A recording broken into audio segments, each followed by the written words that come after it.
Hello guys, welcome to YouTube channel. आज की video में हम रेन वाटर हार्वेस्टिंग पढ़ेंगे, deforestation, its effect and control and measurement. Rain water harvesting and deforestation दो topic करेंगे। मैंने ऑलरेडी दो वीडियो अपलोड कर दी हैं एनवायरमेंटल अवेयरनेस पर ही, ठीक है, इकोलॉजी एंड इकोसिस्टम पर। और सेकंड वीडियो मैंने sources of energy, renewable and non renewable sources of energy, तो वो वीडियो भी आप एक बार देख लीजिएगा, ठीक है। सो आज के वीडियो में हम rain water harvesting and deforestation करने वाले हैं। Now rain water harvesting, now what is rainwater harvesting? Rainwater harvesting is a technique used to capture, means to say वहाँ से, and store rainwater for future use by making special water harvesting structures. Rain water harvesting एक ऐसी technique है जिसमें हम पानी इकट्ठा करते हैं, उसके बाद उसे स्टोर करते हैं। किसका भाई? वर्षा का पानी, ठीक है, rain water, for future uses, मतलब फ्यूचर में उसका हम प्रयोग कर सकें, ठीक है। स्पेशली वाटर हार्वेस्ट स्ट्रक्चर, तो हम उसके लिए स्पेशल अलग अलग से स्ट्रक्चर्स बनाते हैं ताकि वर्षा के पानी को किस तरीके से कैप्चर किया जा सके और किस तरीके से स्टोर किया जा सके, ठीक है। तो कुछ रेन वाटर हार्वेस्टिंग स्ट्रक्चर्स हैं जो एंशिएंट टाइम से यूज़ कर रहे हैं, वो आज हम देखते हैं। राजस्थान में खादिन्स है, टैंक है, नारीज है, और मध्य प्रदेश के अंदर बुंदेस है, ठीक है। महाराष्ट्र के अंदर बांद्रास एंड ताल्स बने हुए हैं वाटर हार्वेस्टिंग के लिए। उत्तर प्रदेश के अंदर अगेन बुंदेस बने हुए हैं। बिहार के अंदर अहार्स एंड पाइन्स, और हिमाचल प्रदेश के अंदर कूल्स एंड कंदी बेल्ट ऑफ जम्मू रीजन के अंदर पॉन्ड्स, जिसे हम तालाब बोल देते हैं। तमिलनाडु के अंदर टैंक हैं, केरला के अंदर सुरंगम्स हैं, एंड कर्नाटका के अंदर कटास हैं, ठीक है। तो इनमें से कुछ हम पढ़ेंगे यहाँ। देखो, सबसे पहले हम किस तरीके से वाटर को हार्वेस्ट करते हैं। Roof top rain water harvesting, मतलब जो छत है, छत के ऊपर वाले पार्ट पर हम पानी, रेन वाटर का पानी कलेक्ट कर लेते हैं और फिर पाइप के थ्रू किसी टैंक में कलेक्ट करते हैं। अगर वहाँ ओवरफ्लोइंग हो जाती है तो हम फिर उसे कहाँ, कोई कच्चा टैंक है वहाँ कलेक्ट कर लेते हैं ताकि पानी रिस रिस के धरती के अंदर चला जाए। और जो पानी हमने कलेक्ट किया है वो हम अलग अलग यूज़ में, अलग अलग पर्पजेज़ के लिए यूज़ कर लेते हैं, अलग अलग काम करने के लिए प्रयोग में ला लेते हैं, प्रयोग कर लेते हैं उसका। Now in this system rainwater is collected from the rooftop of a storage tank, ठीक है। तो जहाँ पर भी छत है हमारी उसके ऊपर स्टोरेज टैंक बना ले, मतलब उसी के ऊपर पानी को इकट्ठा कर लेते हैं और फिर पाइप के थ्रू कोई स्टोरेज टैंक होगा वहाँ पानी चला जाता है। दिस वाटर में contain soil from the roof and need filtering before it is used. इस पानी के अंदर सोयल के कुछ पार्टिकल हो सकते हैं, इसलिए हम उसे यूज़ करने से पहले फ़िल्टर कर लेंगे, छान लेते हैं। Instead of collecting rain water in the tank, tank में कलेक्ट करने की बजाय the pipe can go directly into a pit in the ground, हम छत से पाइप लगा देते हैं और डायरेक्टली वो वर्षा का पानी उस पिट का मतलब गड्ढा, धरती के अंदर जो गड्ढा है उसके अंदर चला जाता है।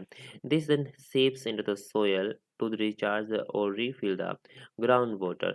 तो ये पानी रिस रिस के, सीपिंग का मतलब होता है, सिप्स का मतलब होता है रिस रिस के, रिसना, पानी रिस रिस के धरती के अंदर चला जाता है ताकि जो ग्राउंड वाटर है वो दोबारा फिर रिचार्ज हो सके, दोबारा फिर वहाँ पर पानी जा सके। Another option to allow water to go into the ground, दूसरा मेथड ये है पानी डायरेक्टली कहाँ चला जाए, ग्राउंड के ऊपर चला जाए। वो पानी कहाँ से जाएगा भाई? हम रोड साइड के आसपास, मतलब जो रोड की लेफ्ट और राइट साइड होती हैं वहाँ पर नालियाँ बना देते हैं और वहाँ रेन वाटर कलेक्ट हो जाता है, फिर ग्राउंड में चला जाता है। इससे भी क्या होता है, वाटर को, रेन वाटर को हार्वेस्ट कर लेते हैं, बचा लेते हैं। Now this is the figure of rooftop rain water harvesting. तो यह ये छत है, इस छत के ऊपर बारिश हुई, पानी को इकट्ठा हुआ, तो इस पाइप के थ्रू यहाँ पर टैंक है, ये बना दिया टैंक, यहाँ टैंक में इकट्ठा हो जाता है पानी। नीचे फिर ये पाइप लगा दिया और इस पाइप के थ्रू दूसरा पिट है जो कि मिट्टी में ग्राउंड में हमने गड्ढा खोद दिया, तो वहाँ हमने ये सारा का सारा पानी क्या कर लिया भाई, इकट्ठा कर लिया। अब यहाँ से पानी रिस-रिस के धरती के नीचे चला जाएगा और वहाँ पर क्या हो जाएगा, पानी जो वाटर टेबल का लेवल है वो बढ़ जाएगा, ठीक है। इस तरीके से रूफटॉप रेन वाटर हार्वेस्टिंग करते हैं। नेक्स्ट, रेन वाटर हार्वेस्टिंग, ये फूल्स हैं, ये कहाँ सबसे पहले कहाँ बनाए जाते थे, हिमाचल प्रदेश के अंदर 400 साल पहले ही हम रेन वाटर हार्वेस्टिंग करते थे। दीज वर लोकल सिस्टम, ये लोकल सिस्टम है ऑफ कैनाल इरिगेशन, यानी कि जो नहर से सिंचाई करने वाले होते हैं वहाँ पर। Consisting of man made canal, हम यहाँ मैन मेड आदमी के द्वारा कैनाल बनाई जाती है, through which water flowing in the stream, उसके बाद पानी को स्ट्रीम्स के अंदर स्ट्रीम्स के थ्रू फ्लो कराया जाता है। And was carried to numerous villages down the hill, जो भी हिल एरिया है, मतलब अ, पहाड़ी इलाका है, वहाँ पर बहुत सारे विलेजर्स होते हैं, उसके आसपास इकट्ठा कर लिया जाता है। The entire system was managed by 2 to 3 people, 2 या 3 लोग अपॉइंट किए जाते हैं इसके लिए, एंड पेड बाय विलेजर्स, और फिर विलेजर्स उन्हें कुछ पैसा वगैरह देते हैं इस काम को करने के लिए। There was a common agreement among all the villagers that the village young forest away will get water first, जो विलेजर्स दूर होंगे वहाँ उन्हें जल्दी पानी मिलेगा, and then the villagers progressively higher, उसके बाद उन सब विलेजर्स को, जो भी किस मतलब गांव के अंदर रहने वाले लोग हैं, उन सबको वहाँ पानी मिल जाएगा। This system was functioning very well, ये सिस्टम बहुत अच्छे से काम करता है। And villagers were happy to have irrigation water during the planting season, और जो गांव वाले, गांव के लोग होते हैं, बहुत ही खुश होते हैं क्योंकि प्लांटिंग सीजन के लिए उन्हें पानी मिल जाता है खेतों की सिंचाई करने के लिए, इरिगेशन करने के लिए। मोreover the water from these pools also percolate into the soil, और पानी जो कूल्स जहाँ भी बनाते हैं कूल्स, वहाँ पर सोयल होती है और सोयल के अंदर से परकोलेट करता है, यानी कि रिश्ता चला जाता है नीचे पानी, टू एनरिच द स्प्रिंग, जो भी झरने होते हैं वहाँ, वहाँ पर पानी बढ़ का लेवल बढ़ जाता है। Then the kuls were taken over by the irrigation department and most of them become different, तो उसके बाद ये कुछ जो सिस्टम थे ये इरिगेशन डिपार्टमेंट ने ले लिए और इनके ऊपर काम करने लगे। नाउ नेक्स्ट है खादिन इन राजस्थान, राजस्थान में है, ये भी एक traditional rain water harvesting system है जो नॉर्मली एग्रीकल्चर के लिए यूज किया जाता था, ठीक है। These consist of a very long 100 to 300 metre long earthen embankment, धरती के अंदर ही मतलब गड्ढे खोदे जाते हैं, वहाँ पर 300 से 300 मीटर लंबे होते हैं, built across the lower edge of the sloping farmland, जो भी स्लोपिंग फार्मलैंड है, मान लो ये फार्मलैंड है, ऐसे स्लोपिंग फार्मलैंड है, इसके लोअर एंड यहाँ पर हम क्या कर लेते हैं भाई, पानी इकट्ठा कर लेते हैं। The area enclosed bye embankment is called बूंद, इस जो एरिया इनक्लोज किया जाता है एम्बैंकमेंट के द्वारा, इसे बूंद बोल देते हैं, ठीक है। तो यहाँ पर बूंद बना लिया जाता है, ठीक है, ताकि पानी यहाँ इकट्ठा हो जाए। Which collected a huge amount of water, कैसा पानी, रेन वाटर, जहाँ पर बहुत ज़्यादा अमाउंट में जो वर्षा का पानी है वो इकट्ठा किया जाता है, that flows down the slope, जो इस स्लोप के ऊपर से नीचे फ्लो करता है। The overflowing water across the bund is carried through pathway specially made for this purpose and fills the shallow wells dug behind the bund, तो बूंद के आसपास हम कुएं खोद देते हैं, गड्ढे खोद देते हैं, ताकि अगर पानी ओवरफ्लो हो, ज़्यादा पानी वहाँ आ जाए तो उन गड्ढों के अंदर या फिर कुओं के अंदर पानी चला जाए। The collected rain water gradually seeps into the deeper layer, जो हमने कलेक्ट किया है पानी वो धीरे धीरे डीपर लेयर्स, धरती के अंदर जो नीचे की तरफ लेयर्स हैं, परतें हैं, वहाँ चला जाता है, और फाइनली कहाँ चला जाता है पानी, वाटर टेबल में चला जाता है पानी, रिस रिस के, छन छन के।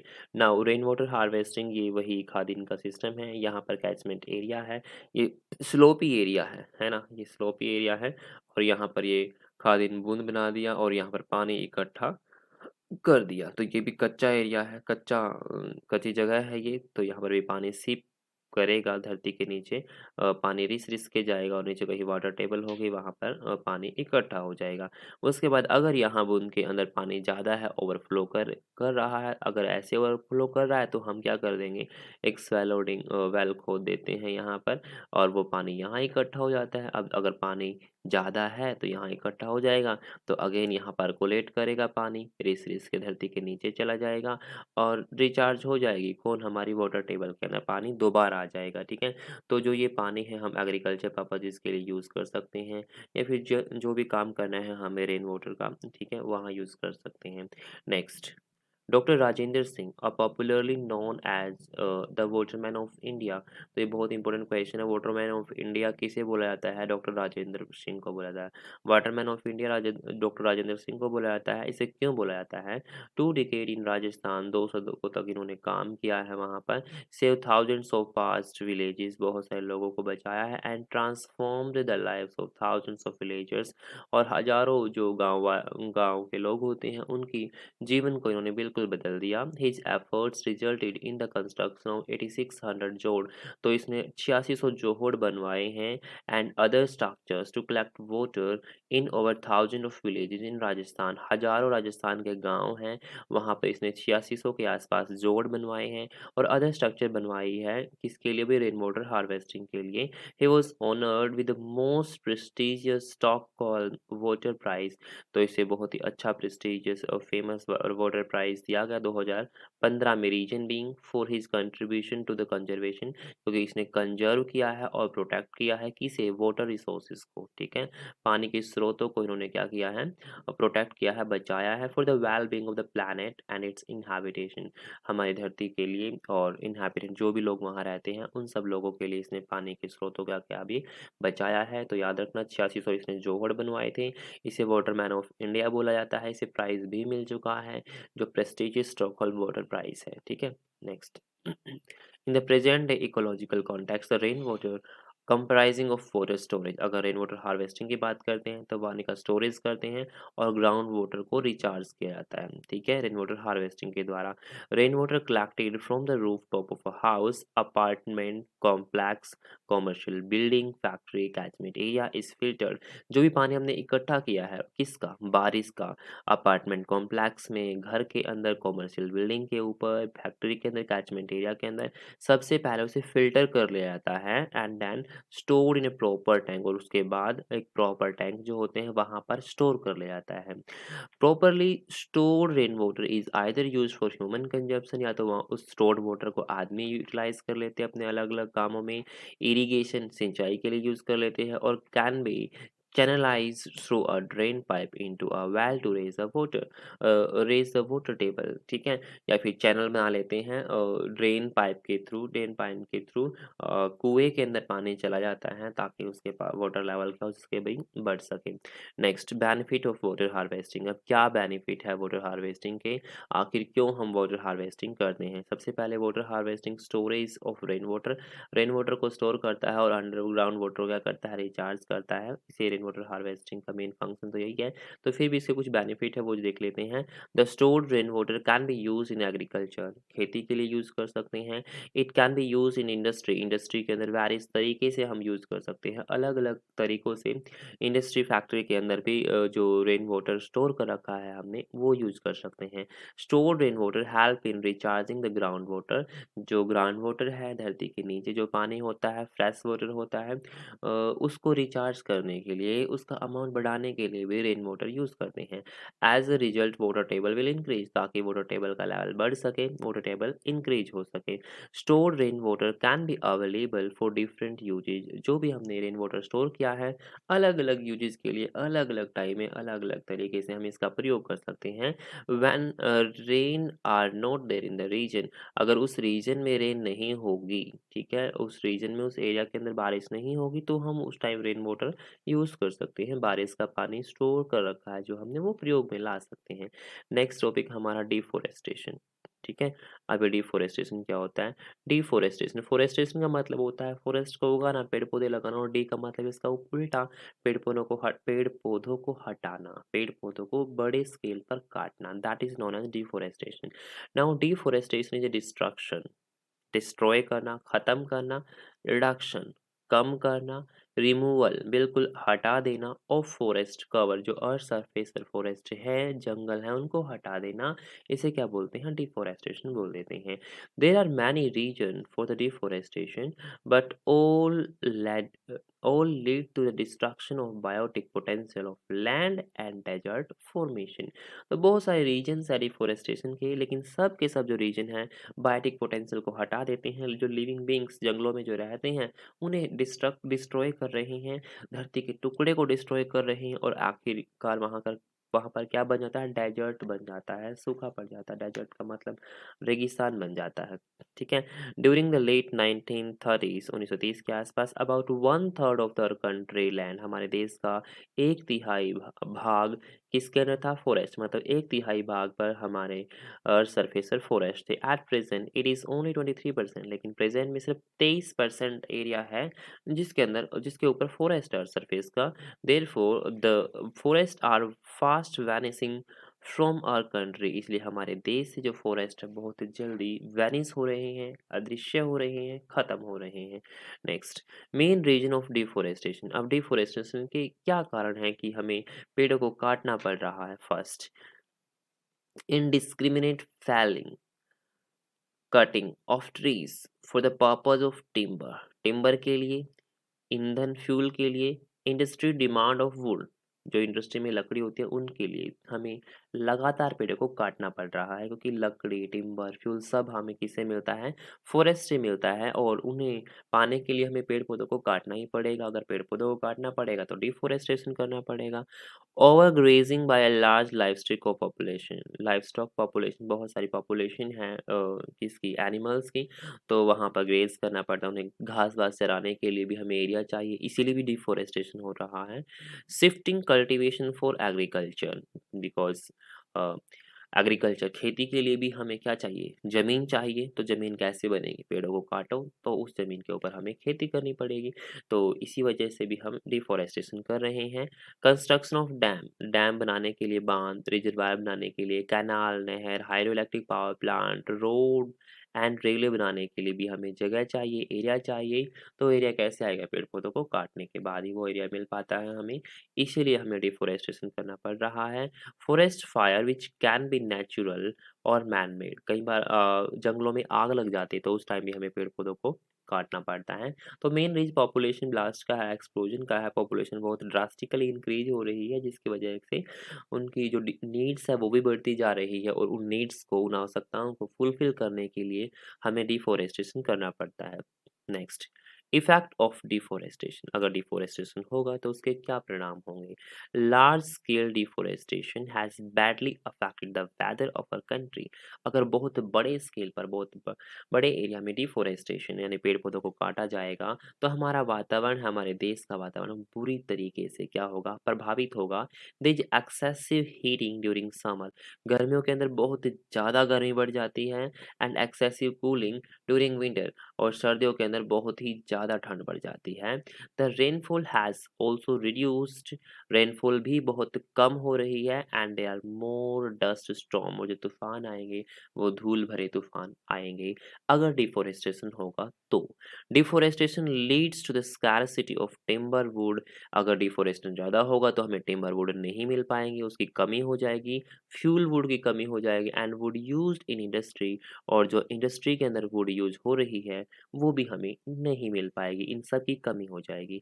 Now, deforestation is also an important cause of soil erosion, अगर डिफोरेस्टेशन ज़्यादा होगा तो सोयल इरोजन भी ज़्यादा होगा, बिकॉज फॉरेस्ट होते हैं, जो पेड़ पौधे होते हैं फॉरेस्ट के अंदर, उनकी जड़ें होती हैं, जड़ें क्या करती हैं? सोयल को जकड़े रखती है। ठीक है। जिसकी वजह से अगर बारिश ज़्यादा होती है या फिर फ्लड्स आ जाते हैं, बाढ़ आ जाती है, तो पेड़ पौधों की जो जड़ें हैं सोयल को कटने से बचाती है, जिसकी वजह से सोयल इरोजन कम होता है। अगर फॉरेस्ट ही नहीं होंगे, पेड़ पौधे ही नहीं होंगे तो सोयल बहुत जल्दी कट सकती है, इसीलिए वहाँ सोयल इरोजन ज़्यादा हो सकता है, ड्रोट, सूखा पड़ सकता है, फ्लड्स आएंगे, एंड लैंडस्लाइड्स, और धरती का टुकड़ा भी क्या हो सकता है? शिफ्ट हो सकता है एक जगह से दूसरी जगह पर। Overgrazing has reduce the regeneration capacity of forest, तो ओवरग्रेजिंग भी रिड्यूस हो जाएगी क्योंकि हम फॉरेस्ट को दोबारा रीजनरेट नहीं कर पाएंगे। Next, conservation of forest is important. Now अब डिफॉरेस्टेशन को कंट्रोल कैसे किया जा सकता है? तो कंट्रोल करने के लिए हमें क्या करना पड़ेगा? फॉरेस्ट को कंजर्व करना पड़ेगा, फॉरेस्ट को बचाना पड़ेगा। मतलब पेड़ पौधों को काटने से रोकना पड़ेगा हमें, ठीक है? तो इसके लिए हमें डेवलपमेंट फॉरेस्ट की करानी पड़ेगी, उसे अच्छे से मैनेज करना पड़ेगा। Full protection of existing forest cover, जो भी फॉरेस्ट ऑलरेडी है उसको प्रोटेक्ट करना पड़ेगा, उसका बचाव रखना करना पड़ेगा, रीजन का कोई वहाँ जाकर उन पेड़ पौधों को ना काट पाए। So as to provide minimum optimum sustainable yield, ताकि हमें मैक्सिमम जो भी हमें चाहिए उतना यील्ड हमें मिल जाए, वहाँ से लकड़ी वगैरह जो भी हमें लेना है वो सब मिल सके। Now the forest following measures are suggested for conservation of forest. Forest को बचाने के लिए कुछ सजेशन है वो देख लेते हैं। First, afforestation. देखो, डिफॉरेस्टेशन का मतलब होता है पेड़ पौधों को काटना, अफॉरेस्टेशन का मतलब होता है फॉरेस्ट को दोबारा ग्रो कराना, लगाना, पेड़ पौधों को लगाना। Plantation of indigenous or exotic species to develop forest in all the developed land from villagers, field, road और rail side of the wasteland। जहाँ पर गांव के लोग रहते हैं, गांव की जो ज़मीनें हैं वहाँ पर हमें प्लांटेशन करनी चाहिए, बहुत ज़्यादा अमाउंट में पेड़ पौधे लगाने चाहिए। जो रोड के या फिर रेल वे ट्रैक के लेफ्ट और राइट साइड में जो लैंड है वो वेस्ट ही है, वहाँ पर भी हमें पेड़ पौधे लगा देने चाहिए। The plants developed in such areas meet all the basic need of villagers, cattle and small industry। तो अगर वहाँ पेड़ पौधे लगा देंगे तो विलेजर्स की नीड वहाँ से फुलफिल हो सकते हैं, कैटल्स या फिर छोटे छोटे इंडस्ट्री के लोग हैं वहाँ से उनकी नीड क्या हो सकती है, उनकी आवश्यकताएं की पूर्ति हो सकती हैं। दच afforestation prevents differentiation of natural forest. तो अफॉरेस्टेशन की अगर करेंगे तो नेचुरल फॉरेस्ट का डिग्रेडेशन नहीं होगा, वो बचा रहेगा। सेवरल फॉरेस्ट, बहुत सारे forest protection community involving participation of villagers have been made to implement the afforestation scheme.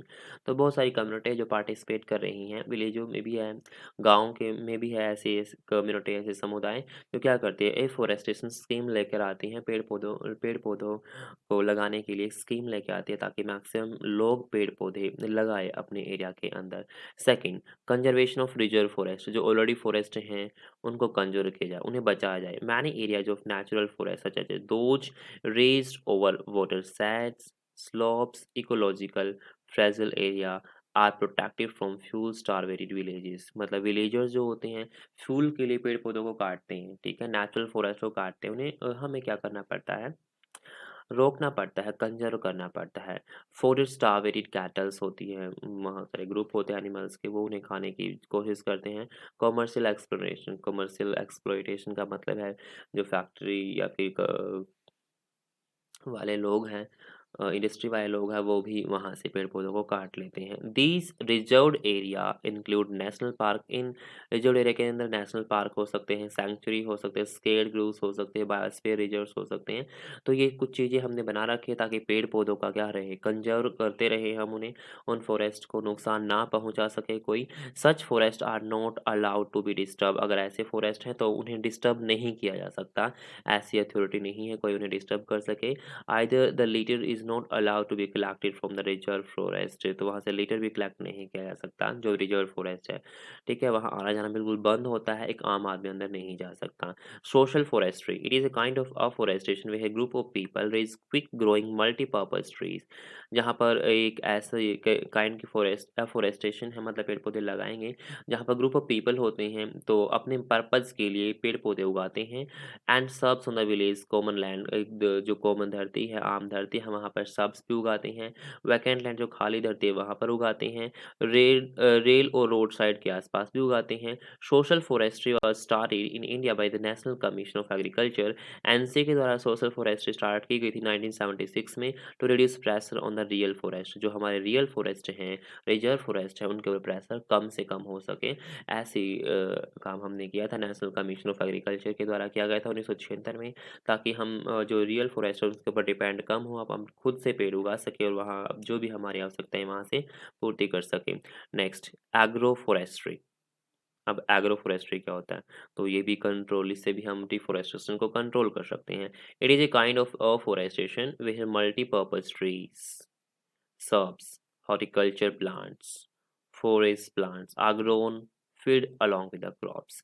वहाँ खेती के साथ साथ हम इन तरीके के पौधे उगाते हैं, ठीक है। इसे एग्रो फोरेस्टेशन बोल देते हैं। It fulfils the requirement of food और फ्रूट, जो भी फूड जीव होते हैं उनका उनकी रिक्वायरमेंट को पूरा करते हैं। फ्रूट फल मिल जाते हैं वहाँ से, फ्लावर मिल जाते हैं, लकड़ी मिल जाती है, टिम्बर मिल जाते हैं, ठीक है। तो agro forestry also reduces pressure on the real forest, तो ये भी रियल फॉरेस्ट के ऊपर प्रेशर क्या करते हैं भाई, कम करते हैं।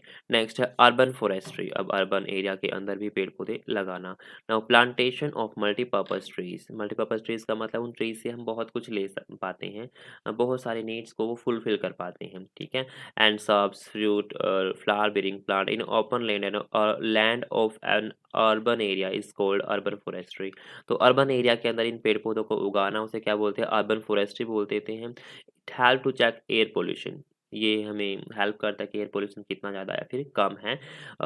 रिड्यूस नॉइज़ पोल्यूशन, अगर पेड़ पौधे ज़्यादा होंगे तो नॉइज़ पोल्यूशन भी कम होगा, क्योंकि पेड़ पौधे थोड़े सॉफ्ट होते हैं, मतलब उनके पत्ते सॉफ्ट होते हैं तो वो एब्जॉर्ब कर लेते हैं नॉइज़ को। Besides providing fuel wood timber और वेजिटेबल प्रोवाइड करने के साथ साथ, फ्रूट प्रोवाइड करने के साथ साथ बहुत सारे अदर प्रोडक्ट भी ये पेड़ पौधे हमें प्रोवाइड करते हैं, हमें देते हैं, ठीक है भाई। नेक्स्ट, पीपल पार्टिसिपेशन, अब कुछ पीपल थे, कुछ लोग थे, डिफोरेस्टेशन को रोकने के लिए कुछ मूवमेंट चलाए, आंदोलन चलाए। उनमें से पहला आंदोलन है चिपको मोमेंट, चिपको आंदोलन आपने ऑलरेडी पढ़ा होगा। Chipko movement was born in 1970s, तो 1970 के आसपास ये हुआ था इन स्मॉल हिली विलेज, छोटा सा पहाड़ी वाला इलाका था, of upper reaches of Himalayas, Himalayas के ऊपर वाले एरिया के अंदर। ट्राइबल पीपल, जो भी ट्राइबल पीपल थे वहाँ पर, टेरी घरवाल जिसे बोला जाता था, टेरी घरवाल डिस्ट्रिक्ट यूपी के वहाँ पर ट्राइबल पीपल रहते थे। Realise the importance of forest, उन्हें जो फॉरेस्ट की इम्पोर्टेंस है, महत्व वो रियलाइज हुई, एंड डिसाइडेड, और उन्होंने निर्णय लिया against giving its product to the people of the other area, कि हम दूसरे एरिया के लोगों को इन जो फॉरेस्ट है उनके प्रोडक्ट को, जो भी फॉरेस्ट से जंगलों से मिलता है वो नहीं देंगे। They stood against the ruthless butchery of nature and excess of the greedy contractors, जो भी कॉन्ट्रैक्टर थे, लालची लोग थे, पेड़ पौधों को काटते थे, तो उन्होंने उनके अगेंस्ट खड़े हो गए वो लोग। At the initial stage, starting के दिनों में मोमेंट की, मतलब जो भी आंदोलन 1972 दिसंबर 1972 में जो स्टार्ट किया था, स्टार्टिंग में वुमेन ऑफ अडवाणी विलेज, जो अडवाणी विलेज की वुमेन थे, कहाँ पर, टेरी घरवाल के अंदर, protested against indiscriminate felling of trees, तो बहुत ज़्यादा पेड़ पौधों को काटा जा रहा था, उनके अगेंस्ट खड़ी हुई। इन मार्च 1973, 1973 मार्च 1973 के अंदर, sports goods factory was to cut 10 ash trees near the village Mandal और चमोली डिस्ट्रिक्ट है मंधल, वहाँ पर गुड्स फैक्ट स्पोर्ट्स फैक्ट्री, खेल की जो फैक्ट्री होती है उनके लिए आइटम लाने के लिए पेड़ पौधों को काट रहे थे। 10 एस्ट्रीज काट दिए थे वहाँ। The local people prevented the same by hugging, version in Hindi means Chipko, hug कर लेते थे पेड़ पौधों को। हग करने का मतलब चिपक जाते थे पेड़ पौधों से वो। द मार्क ट्री, जो भी मार्क ट्री कर रखे, अभी मार्क लगा रखा है ये पेड़ काटेंगे, तो उन पेड़ पौधों पे चिपक जाते थे जाके वो, ठीक है। कौन भाई, वहाँ के जो नॉर्मल पीपल है वो। इन 1974 ग्रुप ऑफ वोमेन, बहुत सारी औरतों का group, led by Gaura Devi, successfully preventing falling of trees near the village raining, तो उन्हें सक्सेस मिल गई पेड़ पौधों को जो काट रहे थे उन्हें रोकने में। द मोमेंट बिकम फेमस, तो उस टाइम ये मोमेंट था, जो ये आंदोलन था, बहुत फेमस होगा in 1978 when the women of Adwani village in the Tehri Garhwal faced police firing को भी फेस किया इन औरतों ने, एंड लेटर कोर्ट अरेस्ट, और कोर्टेड अरेस्ट मतलब इन्हें अरेस्ट भी कर लिया गया। The Chipko moment spread slowly in all the nearby areas under the leadership of Sri Sundarlal Bahunga of सिलाया इन टेहरी, तो टेहरी रीजन में जो ये समुदाय था, ठीक है, इसका लीडरशिप था श्री सुंदरलाल, तो वहां पर ये आंदोलन चला खूब। And Shri Chandi Prasad Bhatt of गौपसेवर, तो इन्होंने ये आंदोलन चलाया। सुंदरलाल बहुंगा भुगना, is now a world famous figure, तो वर्ल्ड फेमस फिगर हो गई भाई सुंदरलाल बहुगुणा, ठीक है। He presented his plan of the movement at UNEP meeting held in London in June 1982, तो वहाँ पर अपना प्रेजेंट भी रखा इन्होंने, ठीक है। तो चिपको मोमेंट क्या था भाई, ट्री को हग कर रहे थे लोग, ठीक है, सो दैट जो विलेजर्स थे उन लोगों को जो एक्समैन हैं जो काटने वाले होते हैं पेड़, वो पेड़ ना काटे, उसके चारों तरफ सर्कल बना लेते थे, पेड़ों से चिपक जाते थे। Chipko movement had challenged the old belief that forest mean only timber. Chipko movement ने चैलेंज द ओल्ड बिलीफ, जो पुराना बिलीफ था, जो विश्वास था, वो बिल्कुल बदल दिया था कि जो फॉरेस्ट है सिर्फ टिम्बर के लिए है। It emphasise that important gift of the tree, उन्होंने एम्फेसाइज किया ये इम्पोर्टेंट गिफ्ट है जो हमें दिया गया प्रकृति के द्वारा, ये टिम्बर के लिए नहीं है, सोइल वाटर एंड ऑक्सीजन के लिए नहीं है। The slogan of Chipko Andolan is in fact planting five food, fodder, fuel, fiber, fertilizers trees. तो इसने इम्पैक्ट किया चिपको आंदोलन के स्लोगन ने कि फूड फोडर और फ्यूल फाइबर और फर्टिलाइजर के लिए ही ट्री नहीं है। नाउ नेक्स्ट है एपिको आंदोलन। एपिको आंदोलन क्या था, मोमेंट क्या था, Appiko movement, the tribal of other parts of the country got inspired from Chipko आंदोलन, चिपको आंदोलन से काफ़ी इंस्पायर्ड हुए वो, and started similar movement in their area, तो अब वो सेम आंदोलन अपने एरिया में भी करने लगे। One such movement trace in Karnataka to Karnataka, Karnataka में भी एक ऐसा ही मोमेंट हुआ जिसे Appiko movement under the leadership of Pandurang Pandurang हैट्स की लीडरशिप के अंडर हुआ ये आंदोलन। The other part of the country where the movement has reached are Santhal Parganas, Chhattisgarh, Thane and the Aravalli region, तो यहाँ पर भी ये जो एपिको मूवमेंट हुआ था, ठीक है, इस तरीके के मूवमेंट यहाँ पर भी हुए ताकि एनवायरनमेंट को प्रोटेक्ट किया जाए, फॉरेस्ट को प्रोटेक्ट किया जाए, ठीक है। Okay guys, thanks for watching this video. आज की वीडियो में हमने फॉरेस्टेशन, डिफॉरेस्टेशन और उसके कंट्रोल मेजर्स और रेन वाटर हार्वेस्टिंग, ये सब कंप्लीट कर लिया है। सो आई होप ये वीडियो आपके लिए बहुत ज़्यादा हेल्पफुल रहेगी, ठीक है। ओके गाइस, अपनी प्रिपरेशन करते